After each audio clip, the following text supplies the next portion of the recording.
Esse é um programa dedicado à educação, à cultura, à inovação, ao empreendedorismo. Quer saber disso? Olha o meu entrevistado aqui.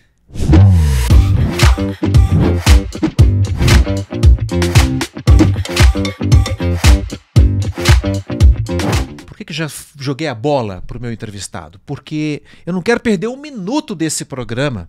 Programa que faz uma homenagem a Manuel de Oliveira, que é uma figura ilustre de São José dos Campos, agora oficialmente cidadão joseense. De que cidade que você é, Manuel? Eu sou de uma cidade do interior de São Paulo, bem pequenininha, tem 12 mil habitantes, chamado Santa Gertrudes. Santa Gertrudes fica perto de uma cidade mais conhecida, qual que é? Ela fica perto de Rio Claro. Ela se emancipou de Rio Claro, porque havia uma fazenda muito importante lá, a Fazenda Santa Gertrudes, onde nasceram meus avós, quer dizer, italianos, né, daqueles que migraram para o Brasil. E dessa fazenda Santa Gertrudes, portanto, ela se emancipou e se tornou uma cidade independente. Olha, esse bate-papo aqui no podcast vai viajar no tempo, vai voltar para o momento presente. Eu vou lá atrás pegar um pouco da sua história, vou vir para cá. Você acabou de falar que veio de Santa Gertrudes. Há quanto tempo isso lá? Bom, para São José, você chegou para São José dos Campos são 57 anos. Eu vim em 66, eu cheguei a primeira vez, botei o pé aqui nessa cidade maravilhosa. 1966. Por que eu estou falando que nós vamos ficar viajando no tempo? Porque muito recentemente a Câmara Municipal de São José dos Campos, através do vereador Zé Luiz, concedeu o título de cidadão joseense a este que está aqui sendo apresentado a você.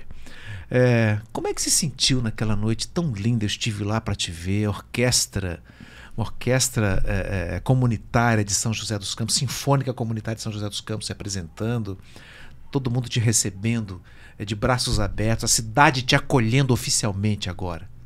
Puxa, foi uma noite maravilhosa. Eu poderia dizer que foi talvez a noite mais feliz da minha vida. Jamais imaginava que era uma solenidade tão emocionante. Vendo as pessoas, olhando, perguntando, vendo, realmente foi fantástico. Eu agradeço muito a Deus por ter tido esse momento de estar com os meus amigos, porque de fato havia muitos amigos ali.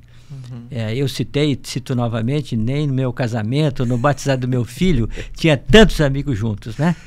Debaixo do mesmo teto. Né? Debaixo do mesmo teto, exatamente. Tinham centenas de pessoas ali te homenageando, mas agora vamos viajar no tempo de novo, olha que legal, 1966, você estava aqui 2 anos antes da Embraer brotar como uma empresa oficialmente constituída. Como é que foi essa chegada, passando de ônibus ali em frente à entrada do CTA à época? E que olhar você teve? Poxa, eu acho que é aqui que eu vou ficar. Eu acho que foi uma emoção semelhante ao que tive na sexta-feira, porque é como se eu tivesse acordado de um sonho, efetivamente. Quer dizer, eu vim de uma família muito, muito simples, muito pobre mesmo, de São Paulo, meus pais imigrantes de Santa Gertrudes, e pela primeira vez eu saía da cidade de São Paulo. Até então nunca havia saído de lá. E eu tinha passado no vestibular da Academia da Força Aérea e me preparava, quer dizer, comprei meu primeiro pijama, minha primeira mala, minha primeira camisa um pouco mais social, que botei tudo naquela malinha, e me lembro até que era uma mala que é feita de cartolina, né? Acho que nem tem mais, vai ser aquela quadradinha. Tipo papelão. Marrom, exatamente. Era essa malinha aí você pegou aquele ônibus cometa. Peguei o ônibus cometa pela primeira vez e saí de São Paulo, né? Com destino para que lugar? Destino Rio de Janeiro. A Escola da Aeronáutica, a atual Academia da Força Aérea, se chamava Escola da Aeronáutica e era no Campo dos Afonsos. Campo dos Afonsos é um lugar realmente fantástico. Ali nasceu a aviação brasileira. E lá tinha a Escola da Aeronáutica na época, e depois foi para Pirassununga e se formou a Academia da Força Aérea. E eu estava indo para lá quando, obviamente, cansado, tenso, né? Dormi no ônibus, encostado a cabeça naquele vidro, né? E quando eu acordei, de fato, olhei assim para a direita, eu estava passando em frente ao CTA. Eu vi aquele portal enorme, aquele verde, eu falei, meu Deus, não é possível. E aí eu pensei, eu vou voltar para cá um dia. Mas não sabia como. Isso foi exatamente no início, acho que foi fevereiro de 1966, eu tinha apenas 18 anos. Passava pela sua cabeça que iria encontrar, logo depois, a figura de Osiris Silva? Não sabia. Quando foi esse primeiro momento, primeiro encontro? Então, no último ano da Academia da Força Aérea, em geral, os cadetes preparam uma revista, que é a revista da turma. E a gente traz vários artigos. E naquele ano, aí já estou falando de 1969, que foi o ano da nossa formatura, no começo do ano, havia duas grandes personalidades no Brasil. Um deles era Osiris Silva, que tinha acabado de voar o avião Bandeirante e ele estava se projetando, né? Então, a escola pediu que eu viesse a São José dos Campos, olha que bacana, para entrevistar o Osiris. Olha o destino. E, cara, eu falei, meu Deus, estou voltando aqui, achei tudo muito bonito. E aí eu fiz uma coisa que é importante, você como psicólogo sabe muito bem. Eu pedi ao Osiris para voltar para São José. Em geral, as pessoas, e isso eu acho que é uma lição de vida. Primeira lição, peça, né?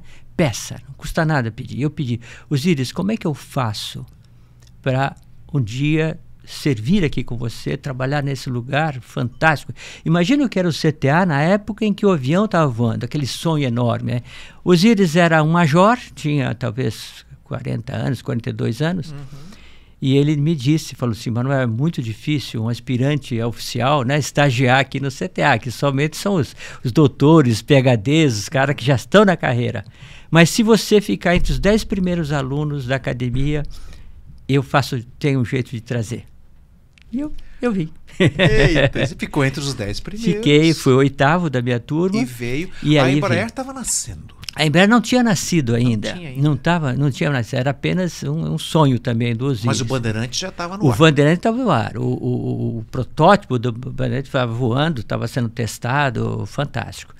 Então, quer dizer, eu nasci junto da Embraer, no mesmo ano, profissionalmente. No mesmo ano que a terceira maior empresa do mundo. Exatamente. Hoje. Então foi de fato também. Você vê, a vida da gente tem vários ciclos, né? E esses ciclos, eles realmente estão dentro de você, né? O ônibus, a solenidade de sexta-feira, o primeiro encontro com os Osiris, né? E na medida que a gente vai ficando mais velho ou mais sábio, essas coisas são recorrentes e vêm na gente. E a gente aprende muita coisa. Estava falando com a Letícia há pouco, como que às vezes alguma coisa que você não gosta acontece na tua vida, na hora que você aceita tudo isso, pode ser um sinal de que o caminho não era aquele, que tinha que levar outro caminho. E isso aconteceu muito na minha vida, acontece sempre e eu acredito bastante. É para as pessoas nunca desistirem, jamais desistirem. A Letícia é a diretora de comunicação do Invoz. Aliás, eu vou até aproveitar para já falar do Invoz, porque nessa viagem de ir para o passado e vir para o presente e projetar para o futuro, o que me cativa nesse tipo de dinâmica do tempo? O tempo ele é único, ele é dividido em fragmentos assim para os filósofos poderem reinar em cima das ideias, né? Mas se a gente está falando do passado, ele está no teu sorriso, ele está na tua emoção. Ao lembrar de Osiris Silva com 40 anos de idade, você com 18, 20, 21 anos, está presente agora, né? Então é a hora em que a gente vitaliza de novo aquilo que está nas suas bases. Isso. Como é que foi a convivência com Osiris ao longo desses anos todos? Porque ali veio lá o Chavante, o Xingu, os aviões pequenos. Isso, T-25, o avião da Neiva, o avião Irapuru, foram todos aviões que eu tive a oportunidade de fazer parte das comissões de acompanhamento e fabricação. Viu nascer todos eles? Todos eles. E Osiris sempre do meu lado, orientando, me dizendo quais são os caminhos, puxando a orelha quando precisava puxar, né? Foi fantástico. Eu aprendi muito com Osiris. De fato, foi o meu mentor natural, que até hoje guardo uma imensa gratidão pelo que ele me fez. E a vida toda, até hoje, nós nos encontramos. 3 meses atrás eu estava na casa dele, visitando Osiris. E Osiris falando assim, né? Como é que pode, né? O país que gerou Santos Dumont ser o mesmo país que não produz avião. Então vamos produzir avião. Que história é essa? E aí começou tudo, né? E aí começou tudo.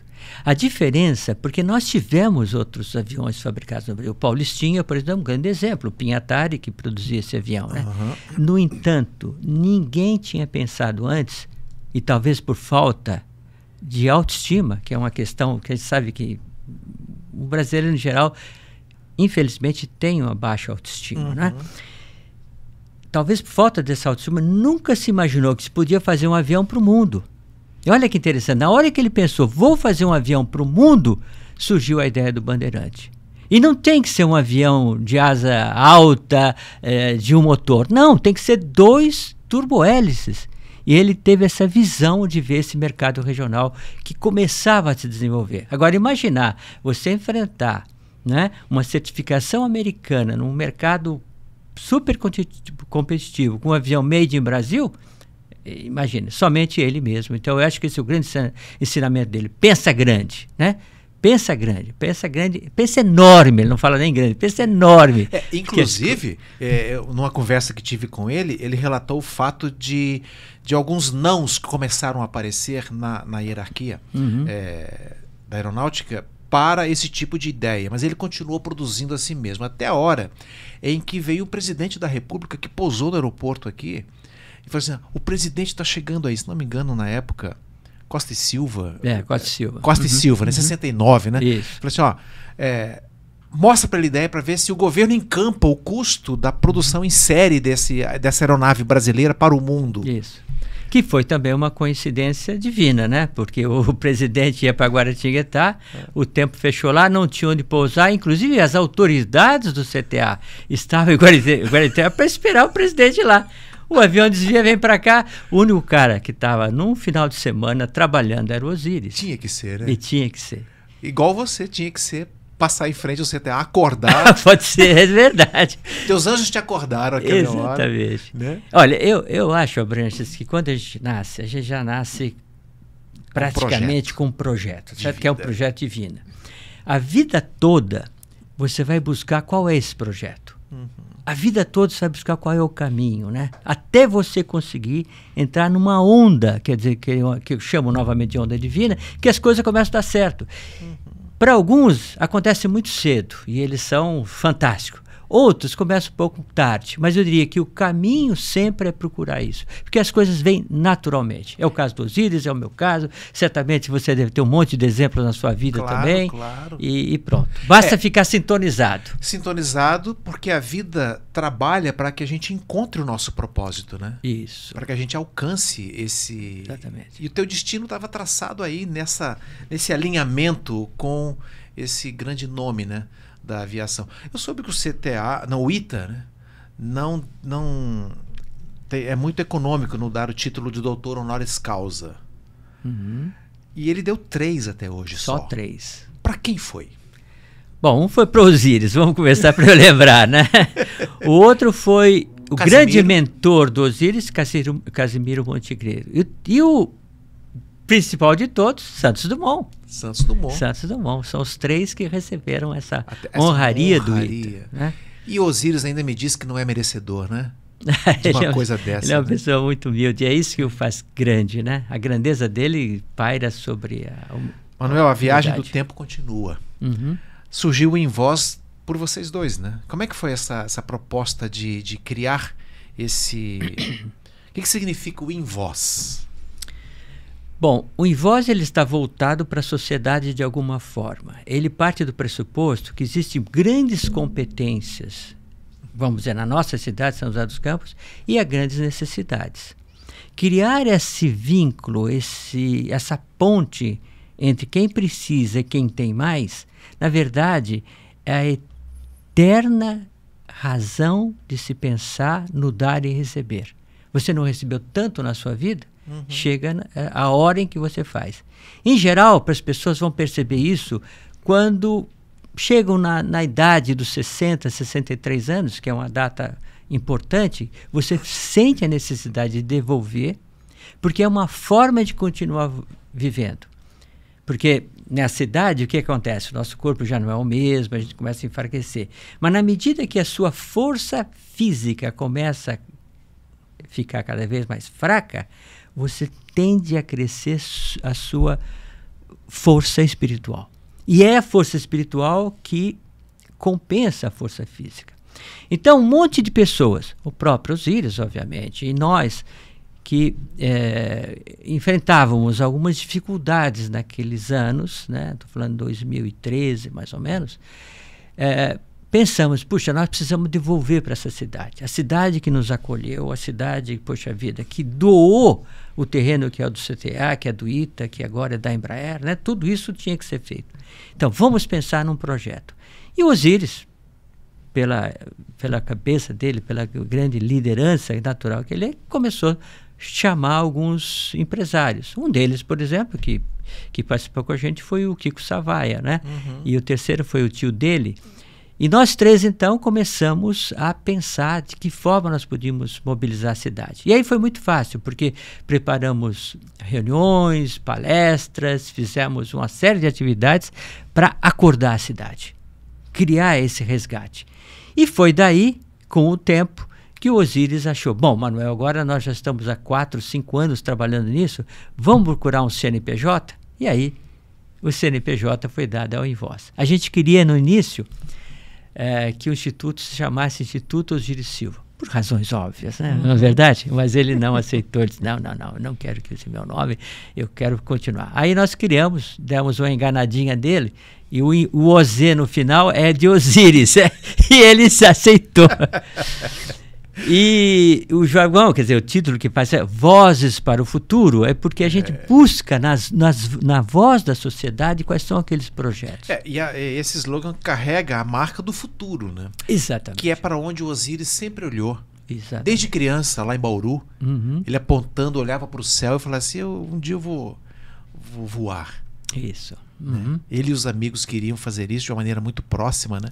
E ele conseguiu fazer com esse instituto. Então, a frente é inovação, uma visão empreendedora. Isso. Né? Uma cultura baseada na excelência aeronáutica, porque nós somos 45, 47 associados no Invoz. Eu diria que 40 são todos ex-Força Aérea e ex-Embraer. Na verdade, é a forma de a gente devolver um pouco o que a gente realmente recebeu. Por isso que nós falamos muito da cultura aeronáutica. Por quê? Porque a cultura aeronáutica deu certo. Por que a Embraer está certo? Deu certo, né? Atualmente, eu, o Emílio, que você conhece também, e mais outros, estamos escrevendo um livro. E o livro trata exatamente isso. Qual é, afinal de contas, o sucesso da Embraer? Ela quase se arrependeu quando se uniu à Boeing, gastou R$1 bilhão para fazer essa separação. Muita gente saiu da empresa, não deu certo e ela renasce de novo. Tá certo? Aquela base, aquela essência volta a se desenvolver e ela começa a ganhar campo de novo. Então é fantástico. Você vai dizer, onde está isso? Qual é o DNA da Embraer? E é isso que a gente vai dizer no nosso livro.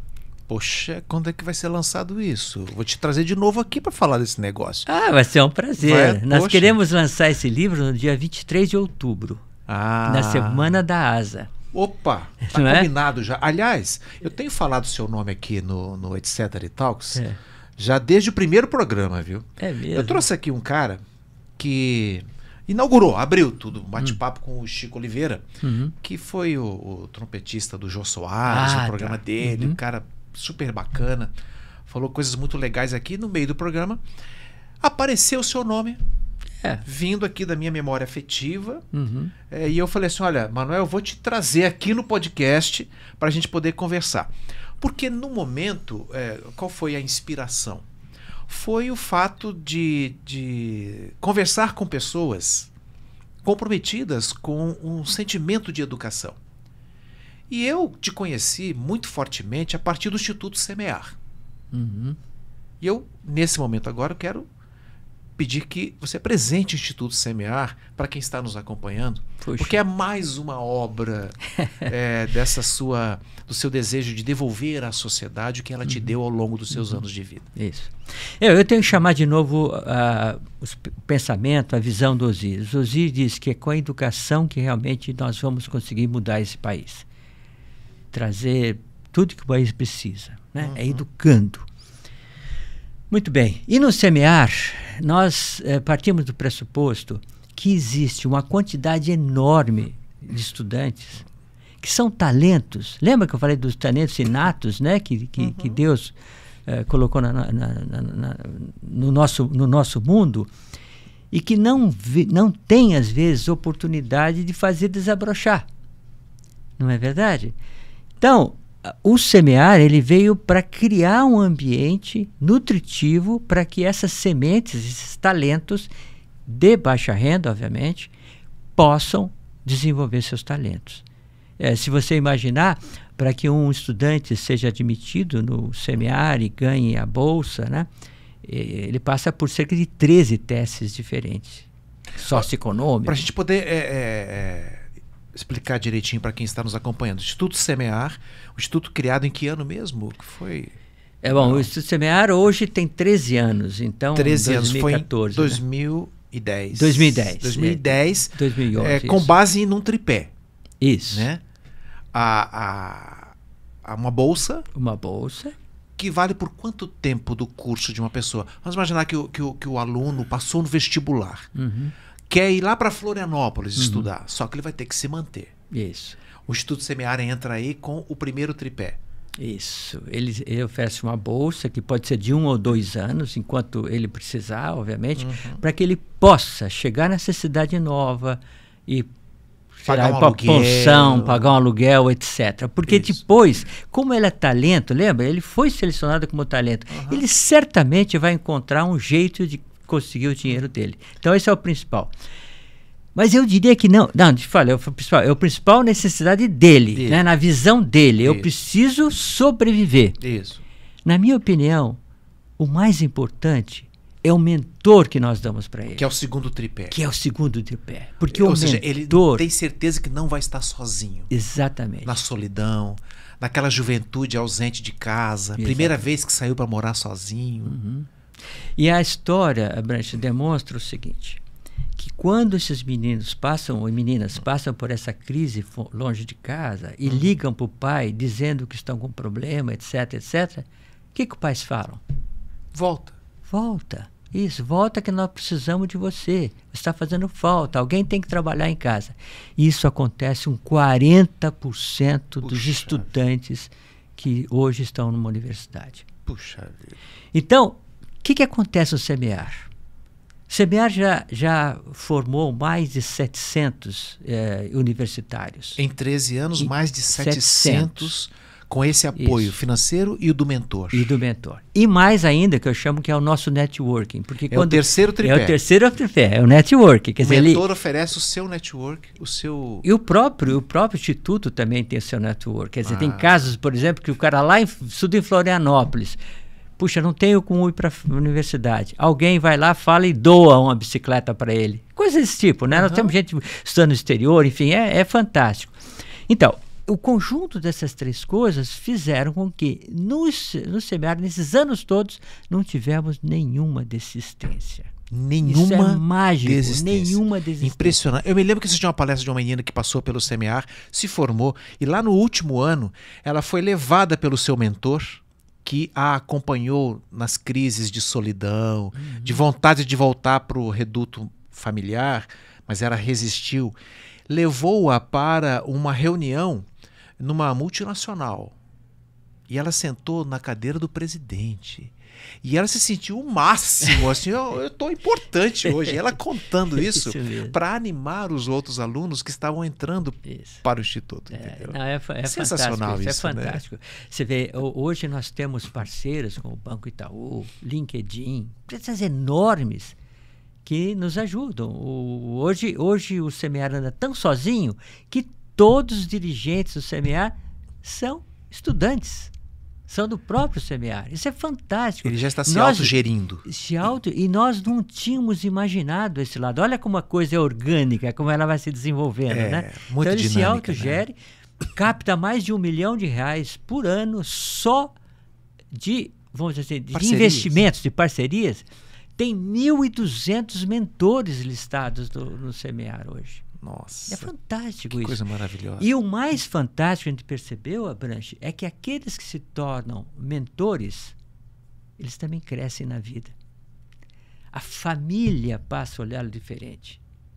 No trabalho, o veem como um líder. É milagroso. Novamente, é o dar e receber. Nós até pensamos em dar um curso de formação de mentores, não para ajudar os mentorados, mas para ajudar os próprios mentores. Que é a grande forma, você aprende a lidar, né, com o ser humano e de uma forma amorosa, dando o seu conhecimento. Então é fantástico mesmo. Eu fico entusiasmado quando falo com isso. Né? Acompanhando o seu discurso no dia da entrega do seu título de cidadão joseense, eu te vi falando sobre o CASD. Isso. O cursinho Alberto Santos Dumont, também criado por alunos do ITA, e lá o Feijão estava presente lá no começo, né?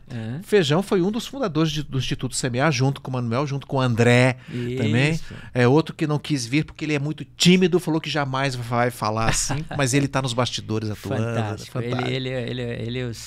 Fomos 4, né? São 2 alunos do ITA, ele e eu que nos fizemos. E ele é fantástico. Fantástico. Ele é o melhor de nós 4. O CASD. Essa história do CASD, que coisa fantástica, né? Também um impacto social muito grande. Aqui tem uma coisa também que eu acho, sei lá, novamente o dedo de Deus. Você sabe que os itianos, eles têm uma influência muito grande dos nordestinos, né? Muito. Nossa, os cearenses, então. Os cearenses, maravilhosos. Certo? Então, se você for analisar a história do CASD, a maioria dos diretores, o próprio Feijão, são lá do Ceará. E eles trazem dentro dele aquela vontade de ajudar o povo dele. Então é natural isso de ajudar. E eles fazem isso com uma naturalidade fantástica, né? Tanto é que a coisa funciona de uma forma muito boa mesmo.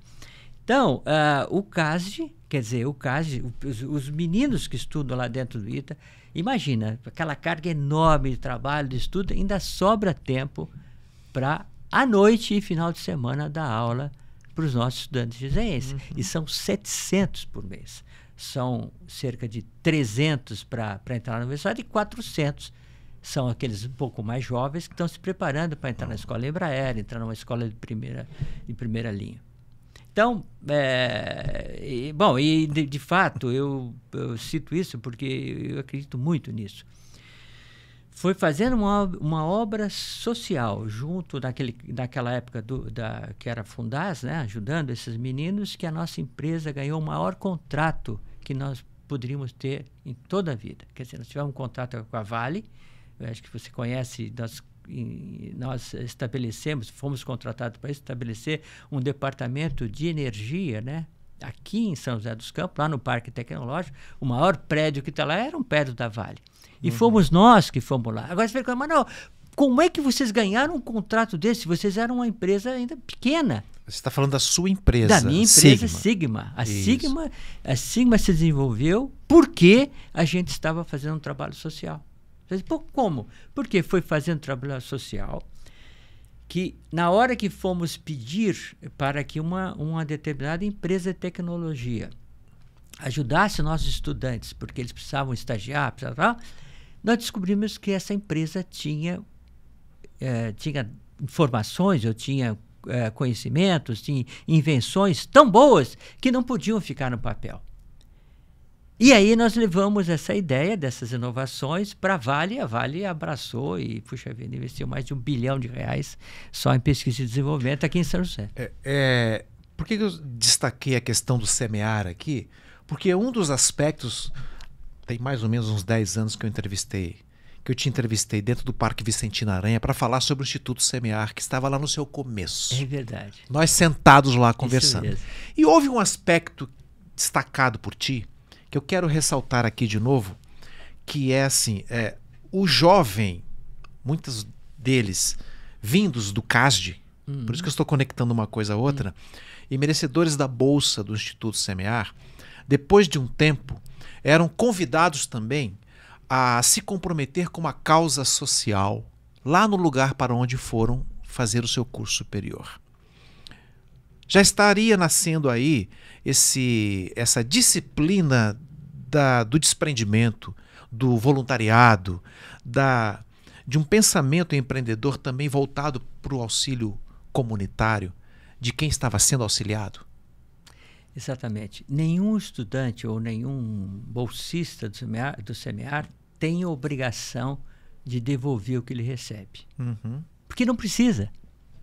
Porque quando ele foi selecionado, os nossos psicólogos, o pessoal de ciências sociais, já percebe que aquele jovem, apesar de ter as carências econômicas daquele momento, apesar de saber que é um talento, ele vai devolver. Na própria entrevista que você tem, você percebe. Então não precisa fazer mais nada. Tanto é que mais de 80% dos nossos jovens estão fazendo uma ação social de alguma forma. Tem gente dando aula na favela, tem gente publicando livros, tem gente com rádio comunitária. Impressionante o que se tem.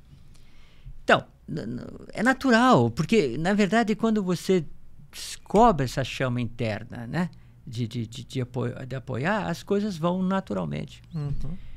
Eu soube que é natural para uma pessoa formada nessa área gostar de calcular um avião, fazer uma projeção de uma asa ou coisa assim. Mas você gosta de paraglider, gosta de voar. Como é que é essa história aí, dessa diversão que faz com os amigos? Eu mais de 30, 40 anos, eu sempre voo. Eu voo, porque o voo é liberdade, né? É impressionante. Mas você é piloto? Eu tenho meu próprio avião, né? Tem? Final de semana eu tenho meu aviãozinho e voo e tal. Que maravilha. Hoje de manhã, antes de vir para cá, eu voei, né? Que delícia. Então, por quê? Porque nos dá esse contato fantástico, né? Daqueles que parece que quando a gente sobe, né? A gente vê mais longe e fica mais perto de Deus. Então, quer dizer, a sensação que você tem é fantástica. Então, eu voei durante 10 anos o voo livre de paraglider. Depois, voei mais 10 anos com um intermediário entre o voo livre e o avião, que é uma asa delta com motor, chama trike, né?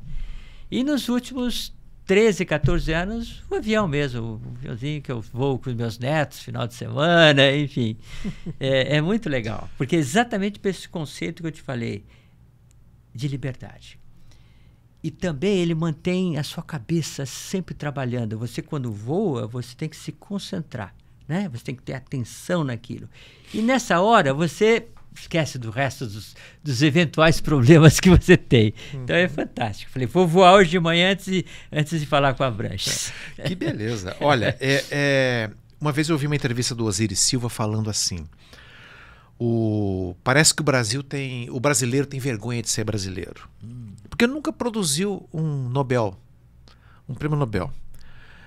Chegou perto lá com César Lattes uma época, mas parece que houve um boicote aqui e ali, enfim. Qual foi a maior lição que você aprendeu com Osiris Silva, que carrega e tem certeza que vai carregar para o resto da vida, dessa convivência tão rica com esse homem tão visionário, tão assim, um homem voltado para o futuro? O voo do impossível ele voou, né? São muitas, obviamente, muitas qualidades que o Osiris tem, mas aquela que mais impactou era a confiança que ele dá a você. Ele te dá liberdade de atuar.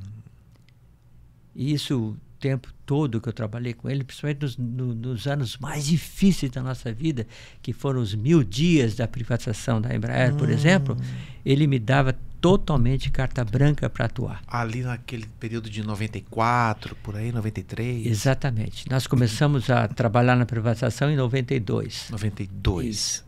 Então ele prestigia você. Por exemplo, há um fato que para mim é muito importante, né? Quando a gente estava se preparando para a privatização, as dificuldades eram muito grandes, havia muita gente contrária, mas o presidente da época, que era o Fernando Collor, ele achava que tinha que prestigiar o Osiris. Porque ele disse, olha, eu convidei o Osiris para você voltar para a Embraer para privatizar a Embraer. Ele sabia que se ele privatizasse a Embraer, ele privatizaria também a Vale e as outras empresas. Quer dizer, a grande dificuldade era privatizar a Embraer. Primeiro porque a Embraer é um bem nacional, né? Então, mesmo o pessoal da Força Aérea tal, não queria isso. Então o Collor convidou o Osiris para subir a rampa com ele, porque lá dentro do Planalto estavam todos os oficiais generais da Força Aérea. O que o Osiris fez? Olha. Me convidou para subir com ele. Olha que ato de humildade. Nossa. Eu subi ao lado do presidente e quando eu subia, parece que eu me empoderava. Falei, puxa vida. Sabe aquele conceito do herói que vocês psicólogos sabem muito bem? Poxa, a partir daí, cara, puxa vida, te dá autoconfiança, né? Te dá criatividade. Então eu acho isso fundamental. Porque, novamente, eu falo isso porque você, na hora que dá essa liberdade para quem trabalha com você, você estimula a autoconfiança. Porque todos nós somos capazes, você sabe disso. O que nós temos é bloqueios. Então, se tiver um cara e limpa esse bloqueio, vai. E ele fez, pode ver, todo mundo que trabalhou com Osiris teve a mesma relação com ele. Além de ser, obviamente, um líder natural, né? Corajoso, etc. O que eu posso apreender de tudo que você está falando aqui, você percebeu que eu passei o programa inteiro falando você, né? Assim, em respeito à amizade que já foi construída, né? Mas o que eu percebo e posso apreender de tudo que foi falado é que o Osiris é uma grande figura, mas ele não é a única estrela que tem nesse processo. Você tem luz própria. E ele é evidente que jogou o holofote também, quando foi preciso, para que a tua luz brilhasse.